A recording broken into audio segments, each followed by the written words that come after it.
And I wanted to ask you a little bit about some of the developments related to Mistral. We saw it back in December that France and Germany had some objections to the EU AI Act because of concerns of the impact the legislation could have on national champions within Europe. Now we've learned that Mistral has taken an outside investment from a US company, Microsoft. What do you make of that deal? Well, I won't comment on the deal itself. Every company decides its strategy and how it wants to grow and evolve further. And in fact, I think it's a good partnership. I wish both Microsoft and Mistral all the good in the world.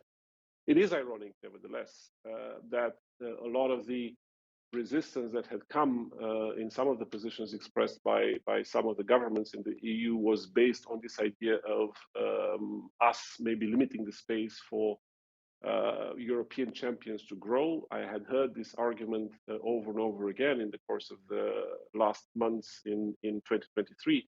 And the fact that just a few weeks later, one of these champions has in a way moved across the Atlantic on the other side. But again, for me, what is important that we got this through, that we have a unanimity in the Council representing all the governments of the member states, which actually was a very important political signal.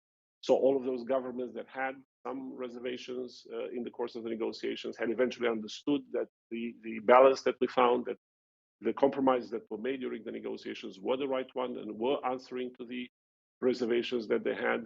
And again, whether companies here or elsewhere will decide to stay or to develop their business in a different way or choose their own strategies on how to do that, that does not in any way change the course of this legislation. Also does not change a very important objective that we have in the EU, putting this legislation aside, which is that we must create the space for innovation in Europe. That's a very important and valid argument to have.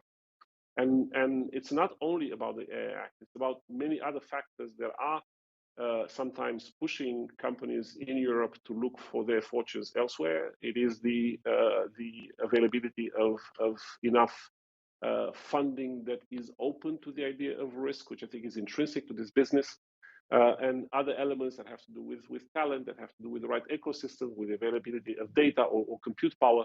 So, in fact, there is quite a lot that we still need to do, putting this legislative effort aside, that we have to do in terms of creating the ecosystem that will allow European companies to want to stay here, to want to stay and continue to innovate and grow in the European Union, rather than again seek to find either funding or to partner up with other companies outside of Europe simply because that offers better opportunities for the growth of their company.